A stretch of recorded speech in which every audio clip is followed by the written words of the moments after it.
plateau du Grand Soir et très rapidement nous allons voguer vers d'autres sphères de réflexion avec cette problématique inhérente à la nomination du vice-président. Pour beaucoup, il s'agit d'un saut vers la modernisation de l'État du Cameroun. Pour d'autres, il s'agit tout simplement d'un recul puisque le poste en lui-même n'est pas électif. On va donc ensemble essayer de voir où est-ce qu'on pourrait y voir du vrai, du faux. Maître Zogo, l'UPA pense quoi de cette situation? Nous sommes dans un recul ou alors nous sommes dans l'avancée démocratique au Cameroun?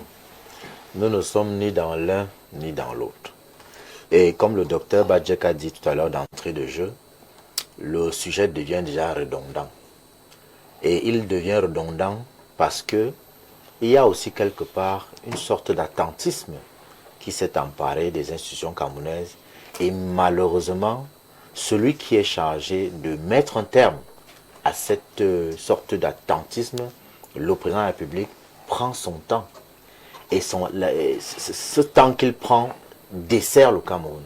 Parce que je rappelle toujours qu'un couteau que vous posez sur la table, en lui-même ne peut pas tuer quelqu'un. Il devient une arme dans les mains d'un assassin. Ça veut dire que l'institution en elle-même n'est pas un problème. Quand on est un poste de vice-président ou qu'on n'en est pas, déjà que maintenant on en a, on n'est plus au niveau de est-ce qu'on peut en avoir ou pas. On a un poste de vice-président qui a été institué au Cameroun. Le débat n'est plus à ce niveau. Le débat est au niveau de le président de la République doit nommer le vice-président. D'accord. Et moi je l'ai déjà dit au risque de me répéter, une seule alternative s'offre à lui.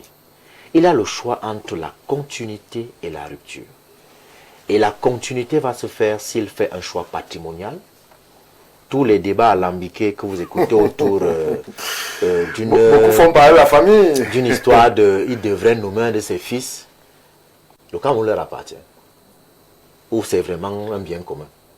S'il s'engage dans... Ces fils sont interdits? Non, justement, puisque le président a le pouvoir discrétionnaire de le nommer. Vous savez, la difficulté, c'est qu'il faut que les gens se rappellent qu'un grand pouvoir implique de grandes responsabilités. Jouir du pouvoir discrétionnaire ne veut pas dire que vous pouvez faire ce que vous voulez, comme vous voulez, quand vous voulez, d'un pays qui ne vous appartient pas. Et s'il fait le choix d'une gestion patrimoniale du Cameroun, c'est-à-dire la continuité, il va nous enfoncer dans tout ce que nous voyons là. Il peut aussi faire le choix de la rupture. Il peut prendre tout le monde au court et dire voilà, c'est mon mandat testamentaire, je veux passer la main à une nouvelle génération, comme le docteur Badjek disait tout à l'heure. Il est temps que l'on passe la main à une nouvelle génération d'acteurs politiques. Et puis vous nommez un vice-président qui n'a jamais été dans un gouvernement, qui n'a jamais dirigé une institution publique, mais qui a une vision, qui a la niaque de son âge, et puis on y va. Est-ce qu'on peut confier le Cameroun à un pays aussi complexe, à un pareil profil qui n'a pas été éprouvé, qui ne soit jamais passé par le feu de l'épreuve? Stéphane Baga. Cameroun, c'est un pays assez délicat, je ne vous l'apprends pas, Maître Zogo. Stéphane Baga, le Cameroun n'est pas plus compliqué que l'Iran. Le Cameroun n'est pas plus compliqué que les États-Unis, que la Chine, que le Soudan. Écoutez, il faut arrêter de mystifier le Cameroun.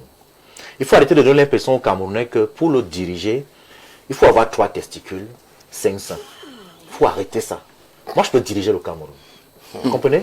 Le docteur Mbok peut diriger le Cameroun. Le colonel Badjek peut diriger le Cameroun. Vous regardez avec un grand sourire. Non, moi, je ne l'ai pas cité parce que forcément, à ADPC, ils sont plus près. Là, l'échec est cuisant. Mais le problème ici, c'est qu'il faut... Je refuse qu'on passe autant à dire aux gens que on ne peut pas diriger le Cameroun si on n'a pas déjà été moulé dans la machine. Ce n'est pas vrai. Quelqu'un qui n'a justement pas encore été là peut apporter un regard neuf. Ouais. Il peut apporter des solutions nouvelles, novatrices. Il a même cette possibilité justement que, comme il vient de l'extérieur de l'establishment politique déjà vieillot, il est capable de venir donner un coup de pied dans la fourmilière parce qu'on en a besoin. Vous ne pouvez pas me dire que parce que le pape arrive au Cameroun, on découvre qu'il est possible de rafistoler une route en 2 semaines. Pendant ce temps, on a des routes qui font 10 ans. Donc, le recul avancé, ce n'est pas ça qui est important. Ce qui est important aujourd'hui, c'est que les populations camerounaises ont des problèmes d'accès à l'eau potable. C'est quelque chose qu'on connaît. À l'électricité, on connaît, vous me voyez me balader avec mon powerbank, ce n'est pas par gaieté de cœur.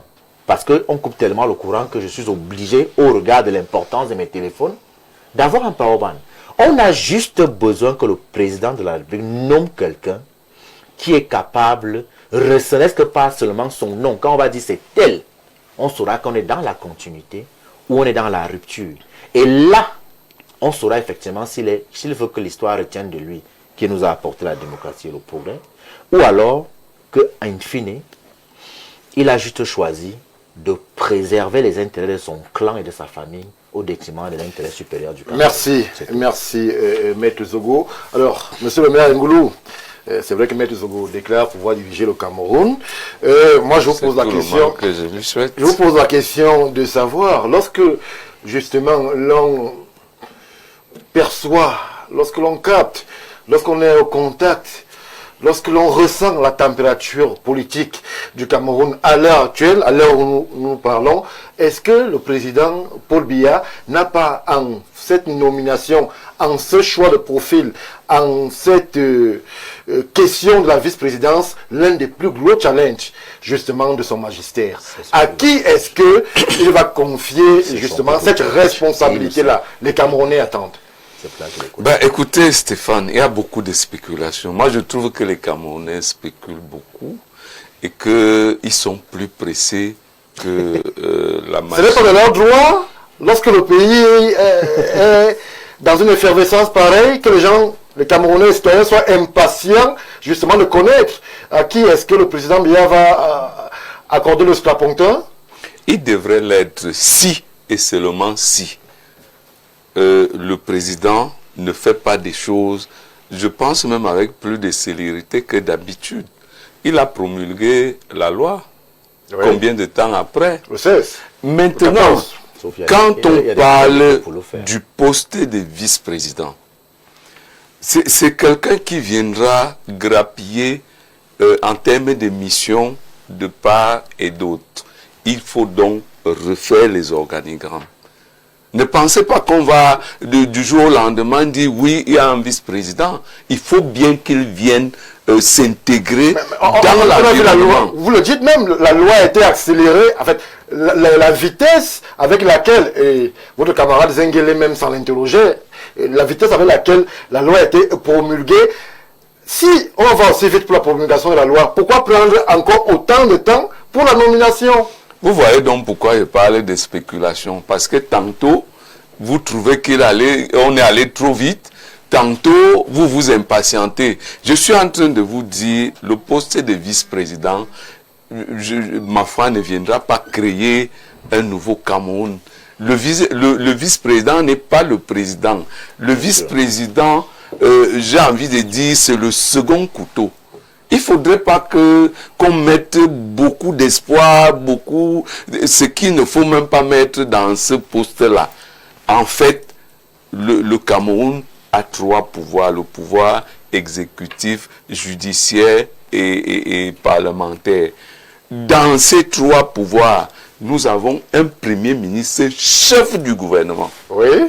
Ça veut dire quoi? Ça veut dire que après le chef de l'État, c'est le premier ministre qui manage le gouvernement. Maintenant, il y a donc quelqu'un d'autre qui n'est pas en pouvoir et qui n'a pas un pouvoir actif défini, qui va faire son entrée. Il faudrait bien aménager son champ d'action. On ne va pas ce n'est pas un coup de poker, on ne va pas le tirer comme ça et en même temps, il va un peu grappiller. Il y a un secrétaire général de la présidence qui a été fait ministre d'État, secrétaire général à la présidence, oui, qui a des missions fortes depuis un certain temps. Est-ce qu'il est passé par le feu du Parlement? C'est le pouvoir discrétionnaire du président. Le vice-président, lui, passe par... la loi a été promulguée au Parlement. Pourquoi la loi a été promulguée. Maintenant, donc, dans la loi, on dit qu'il est au-dessus du ministre d'État, secrétaire général à la présidence. Que ce ministre travaille sous lui. Il faudrait donc diluer les missions des uns et des autres pour lui trouver une place. Et vous pensez que du jour au lendemain, on va le faire comme ça? Donc, moi, je pense que le vice-président arrivera et le profil que le président choisira sera de son choix, parce que c'est quelqu'un qui travaille avec lui. Vous n'allez pas prendre, comme il a dit tout à l'heure, j'ai même entendu quelqu'un d'autre sur votre plateau ici dire que c'est lui qui sera vice-président. Il faudrait quand même que cette personne ait quelques acquaintances avec le président. On ne travaille pas avec des individus qu'on ne connaît pas, qu'on ne maîtrise pas. Il faut quand même un certain niveau d'intimité avec la personne. Alors, ça veut dire pour vous que, justement, parce que la personne est connue, parce que si on travaille de façon sereine, de façon récurrente avec le président de la République, on devrait être connu des Camerounais. Sinon, on s'en tient à cette logique, monsieur le maire Ngoulou. Il sera nommé. Attendez, patientez, il sera nommé. Je dis, comme il a dit tout à l'heure, que n'importe qui peut être nommé à cette fonction. Moi, je dis, il faut mettre des bémols, parce que c'est quelqu'un qui va devoir partager l'intimité du président, parce que c'est le président qui lui donne du grand moudre. Il faudrait qu'il s'asseye, qu'il travaille. On ne va donc pas aller porter un kidam, un inconnu comme ça, qu'on va introduire dans un cercle. On parlait de sérail. Parlant de ce niveau-là, c'est le sérail. Donc on ne prend pas un inconnu, un parfait inconnu, qu'on introduit dans le sérail. Il a dit que tout le monde peut gouverner, diriger le Cameroun. Je suis désolé. Tout le monde peut pas. Non, il y a quand même un niveau d'expérience qu'il faut avoir pour diriger les affaires de la nation. Merci. La volonté seule ne suffit pas. Le parcours académique seul ne suffit pas. Il faut faire quoi? Maître Zogo. Une minute. Non, je ne sais pas pour répondre. Non, je donne 30 secondes. Non, et je lance le chrono. Je voudrais qu'on se comprenne bien. Dire aujourd'hui que la raison pour laquelle le président de la République ne nomme pas encore le vice-président, c'est parce qu'il faut refaire les organigrammes. Ça donne une impression de navigation en vue, ou d'improvisation ou d'impréparation. Parce que ça suppose au moment où on allait déposer le projet de loi, on aurait déjà dû en amont travailler sur l'ensemble des prérogatives du vice-président et comment est-ce qu'il va s'insérer dans l'armature institutionnelle du Cameroun. Dire aujourd'hui que non, on prend encore le temps d'organiser, ça donne l'impression de qu'il y a une improvisation derrière. Merci. Docteur Badjek, la question, c'est vrai que vous avez pensé que les rédactions centrales d'Info TV pointent du doigt, mais la question, les Camerounais s'interrogent. On est un peu, je ne vais pas utiliser, mais on a entre deux choses. On se dit, la loi a été promulguée avec une sévérité rarement vue au Cameroun, au niveau du Parlement, mais là on est en train d'attendre. Est-ce que l'entente sera celle aussi, comme par exemple celle liée au gouvernement? On est en train d'attendre. Quelques jours. Il y a des interrogations sur les profils. Monsieur le maire dit, tout le monde ne peut pas. Maître Zogo dit, lui il peut, tout le monde peut. Certains s'interrogent, c'est un recul, c'est une avancée, les camps sont divisés. Que dit le stratège? Bien, moi je vais analyser ça tout à fait sous un autre prisme. Maître Zogo a un tout petit peu dit ce que je voulais dire, parce que vous voyez, vous ne pouvez pas créer une structure si vous ne maîtrisez pas le contenu de cette structure. Voilà. Ça, c'est une chose qui est évidente. Voilà. Et je pense que la psychologie aujourd'hui du peuple camerounais, elle est éruptive. On est passé par plusieurs efforts, plusieurs difficultés, pour que cette fois-ci, même vous savez un peu combien la salive va couler sur l'opportunité de la création d'un poste de vice-président. Et tout ça, on se rend compte que depuis les 2 dernières années, il y a une série d'épisodes, n'est-ce pas, qui fait qu'aujourd'hui, le peuple attend. Et je pense que, de toutes les façons, la communication qui a été faite tout autour, même par le RDPC et par le gouvernement, a réussi quand même à ramener un tout petit peu un climat d'acceptation. Mais nous disions aussi ici que l'avenir du Cameroun dépendait du phénotype du vice-président que l'on va nommer. Tout simplement. Ce qui veut dire que si c'est un vice-président qui sort un peu d'une certaine neutralité hors des schémas usuels que l'on connaît, politiciens et autres, eh bien ça pourrait passer. On verrait effectivement une sorte de réduction de l'incertitude politique et une bonne institutionnalisation du pouvoir. Je voulais parler de continuité même. À ce niveau, docteur, excusez-moi, c'est pas un comparatif, mais dans la classe politique, on estime qu'il serait trop dangereux de confier cette fonction hyper sensible dans le contexte camerounais à quelqu'un qui n'ait pas été moulé, qui n'ait pas été initié, qui n'ait pas suivi le logiciel et le code du président Biya. Parce que on ne peut pas découvrir un collaborateur de ce niveau et justement avoir des surprises. Est-ce qu'il y aura encore surprise? Est-ce qu'on sera dans la Moi, je vous pose une question. Qu'est-ce que vous appelez expérience? L'expérience, c'est passer 20 ans à faire autre chose que ce qu'on vous demande de faire, ou alors c'est accumuler une certaine analyse de ce que l'on voit au niveau du pouvoir, au niveau de la gouvernance, au niveau de son opposition, au niveau de la vie politique. C'est ce que moi j'appelle de l'expérience aujourd'hui. Monsieur le président Biya a pris le pouvoir à quel âge? À quel âge? Le président Ahidjo a pris le pouvoir à quel âge? Vous me parlez d'expérience là maintenant, je ne vois pas de quoi il s'agit. Non, l'expérience, c'est l'engagement d'abord constitue une volonté qui va avoir des chapitres d'expérience. Ouais. Je vous dis, je suis d'accord tout à fait avec monsieur le maire qui dit que ce n'est pas n'importe qui doit arriver. Nous pouvons trouver, même au sein même de l'entourage du Sérail, quelqu'un qui souscrit. Pourquoi est-ce qu'on fait semblant de ne pas savoir quelles sont les raisons fondamentales de cette affaire? Parce que moi, je vous avais dit que le vice-président, c'est bon, mais ça va susciter, ça va entraîner encore plus de problèmes qu'on en avait. On a accepté, ça arrivait. Maintenant, il faut nommer. Mais il y a d'autres mécanismes qui sont administrativement délicats pour qu'on puisse nommer maintenant un vice-président. Ou alors qu'on puisse... Là aussi, vous dites au Camerounais d'attendre. Alors que la loi a été promulguée avec toute la célérité du monde. Le charme d'un stratège, c'est de voir tous les horizons et d'en discuter. Et je ne suis pas influencé par quelque pouvoir que ce soit. Je parle et je suis constant sur les marqueurs que j'analyse. Vous comprenez? Oui. Il y a le pour et le contre. Aujourd'hui, celui qui va vous dire que la création d'un poste de vice-président au Cameroun est accueillie favorablement pour tous les Camerounais, c'est un menteur. Malheureusement, je ne peux pas venir faire ce discours-là ici.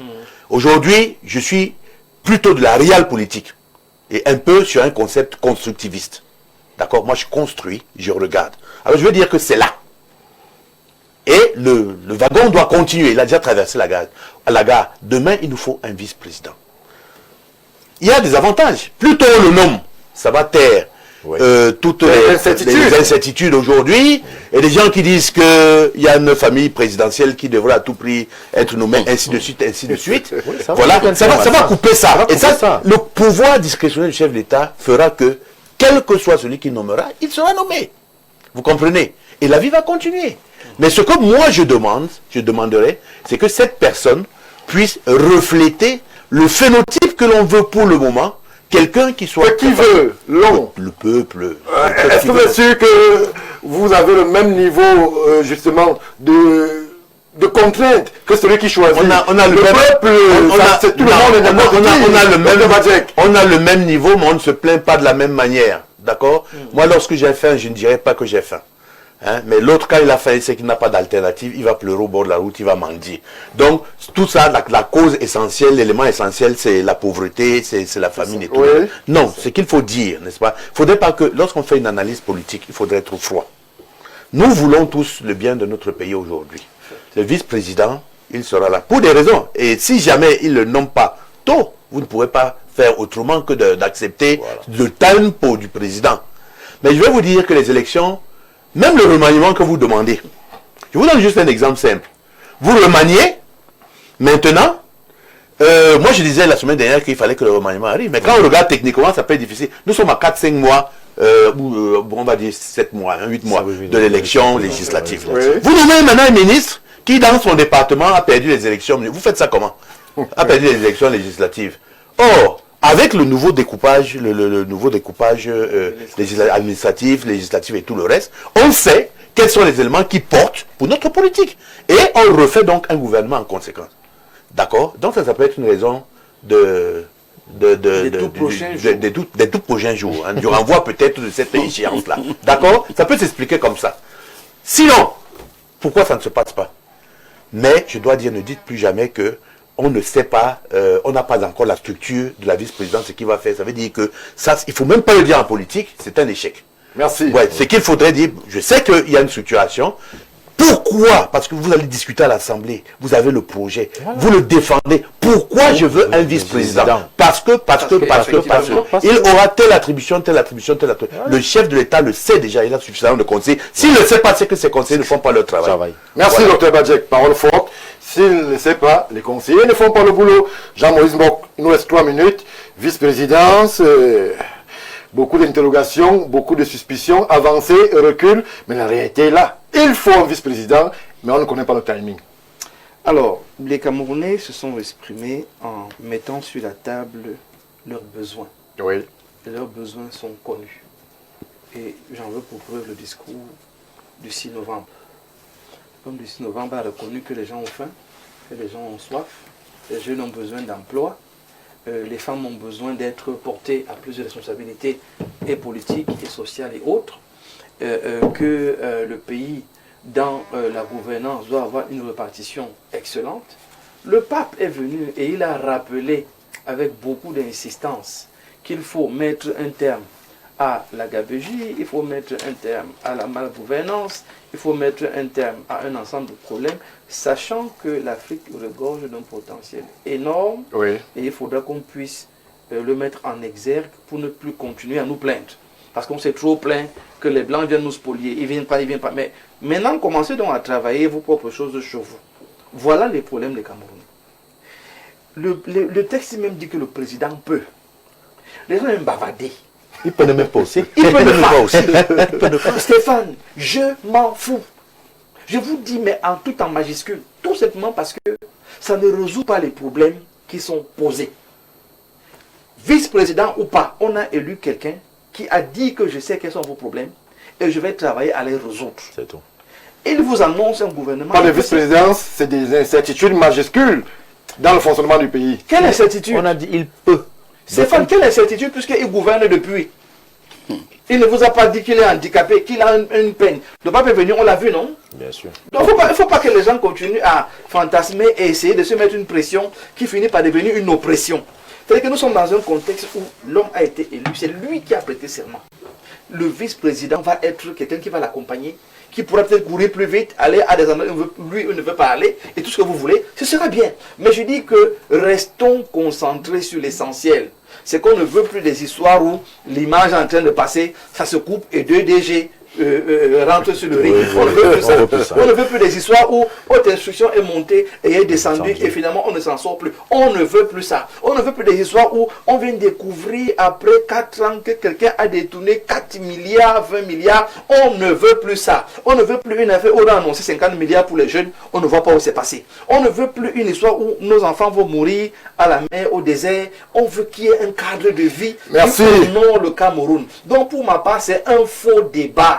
Donc le chef d'État n'a qu'à retenir qu'il mette même Franck Biya, c'est son problème. Qu'il mette même le maire Ngoulou, c'est son problème. On veut quelqu'un qui vienne travailler pour les Camerounais, pour que ceux qui ont cravaché, qui ont pleuré en 2025, se disent quand même que, ah, bon, l'homme là est là, notre condition s'améliore, les choses changent. C'est ça qui va calmer les Camerounais. Merci Jean-Maurice Mbok, merci pour cette sortie tout en puissance. On reconnaît là l'ancien acteur de la société civile. On vous dit merci, cher monsieur, d'être passé par le plateau du Grand Soir ce vendredi. On va donner un rendez-vous spécial et particulier à nos téléspectateurs qui sont attentifs à ce qui se construit et se déroule sur Info TV. C'est dès 21h. Notez le rendez-vous en majuscule. Le documentaire sur le décollage réussi de Aigle. Aigle, c'est cette application portée par le ministre Joseph Lé du ministère de la fonction publique et de la réforme administrative. Une innovation qui met en avant justement les conditions des Camerounais, de ceux-là qui sont attentifs à ce qui se déroule de ce côté. Rendez-vous majeur, 21h, décollage réussi de Aigle.